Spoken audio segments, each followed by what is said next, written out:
Hamıya salam, kanalımıza xoş gəlmisiniz. Bugün sizinlə birlikdə ev şəraitində yuxa hazırlayacağıq. Evdə hazırlanan yuxa həm çox dadlı olur, həm də uzun müddət saxlanıla bilir. Yumuşaq və ləzzətli yuxa hazırlamaq düşündüyünüz qədər çətin deyil. Bu videoda bütün mərhələləri addım-addım sizinlə paylaşacağıq. İlk olaraq xəmirimizi hazırlamaqla başlayırıq. Bunun üçün bizə 2 kiloqram un lazımdır. Üzərinə quru maya və təxminən 1 xörək qaşığı duz əlavə edib yaxşıca qarışdırırıq. Daha sonra yavaş-yavaş aparana qədər ilıq su əlavə edərək xəmirimizi yoğurmağa başlayırıq. Suyu birdən yox, hissə-hissə əlavə edin ki, xəmirin teksturasını rahat tənzimləyə biləsiniz. Xəmir nə çox yumşaq, nə də çox bərk olmamalıdır. El arasında deyildiyi kimi qulaq məməsi yumşaqlığında olmalıdır. Bu arada biz xəmiri 2 dəfə yoğururuq. İlk dəfə yoğurduqdan sonra üzərini örtüb 5-10 dəqiqə dincəlməyə qoyuruq. Daha sonra ikinci dəfə yenidən yoğururuq. Xəmirimiz biraz dincəldi, indi ikinci dəfə yoğura bilərik. Videodan da göründüyü kimi xəmir artıq özünü tutub, yoğurarkən əllərə yapışmırsa, deməli xəmirimiz artıq hazırdır. Daha sonra xəmiri yenidən təxminən 30 dəqiqə dincəlməyə qoyuruq və sonra isə kündələri hazırlayırıq. Əvvəlcə işləyəcəyimiz taxtanı yaxşıca unluyuruq. Sonra xəmiri 2 hissəyə bölürük. Bir hissəsini kənara qoyub digər hissədən kündələr hazırlayırıq. Kündələrin ölçüsünü öz istəyinizə uyğun eləyə bilərsiniz. Əgər kiçik yuxalar istəyirsinizsə kiçik kündələr, böyük yuxalar istəyirsinizsə daha iri kündələr hazırlayın. Biz orta ölçülü kündələr hazırladıq. Əvvəlcə xəmiri bıçaqla hissələrə ayırırıq. Daha sonra kənarlarını ortaya doğru yığaraq yumru forma verdik və ovucumuzun içində fırladaraq kündələri hazırlayırıq.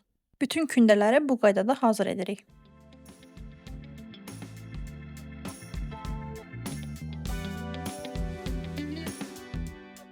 İlk olaraq kündələrdən birini götürürük, masanın üzərini bir qədər unluyuruq və xəmiri yaymağa başlayırıq.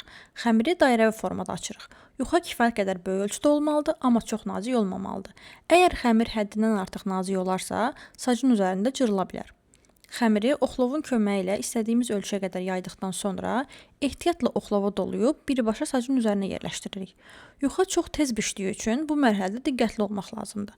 Videoda göründüyü kimi xəmir saca dəyən kimi bir neçə saniyə gözləyirik və dərhal digər üzünə çeviririk. Daha sonra yuxanın bu üzünü tam bişiririk. Sacın üzərində xəmiri fırlada-fırlada bişiririk və ara-sıra yoxlayırıq ki, həddindən artıq qızarmasın. Sonra yenidən çevirib digər üzünü də eyni qaydada bişiririk. Bişirmə zamanı yuxanı sacın üzərində tez-tez fırlatmağa çalışın ki, hər tərəfi bərabər şəkildə bişsin. Videodan da göründüyü kimi yuxanın üzərində iri qabacıqlar əmələ gəlir və xəmir şişməyə başlayır. Bu yuxanın bişdiyini göstərir. Hər iki tərəfi yüngül qızılı rəng aldıqda artıq yuxamız hazırdır. Bu qaydada bütün kündələri bişirərək yuxalarımızı hazırlayırıq. Gördüyünüz kimi evdə yuxa hazırlamaq düşündüyünüz qədər çətin deyil. Bir neçə sayda qaydaya əməl etdikdə yumşaq, nazik və çox ləzzətli yuxalar əldə edə bilərsiniz. Yeri gəlmişkən bəzi bölgələrdə yuxaya fətir də deyirlər. Bəs siz necə? Yuxa yoxsa fətir deyirsiniz? Yoxsa yaşadığınız bölgədə tam fərqli bir adı var? Mütləq şərhlərdə bizimlə paylaşmağı unutmayın. Bu arada, əgər yuxanı təzə bişirmisinizsə, onu ıslatmağa ehtiyac yoxdur. Çünki təzə yuxa onsuz da yumşaq olur.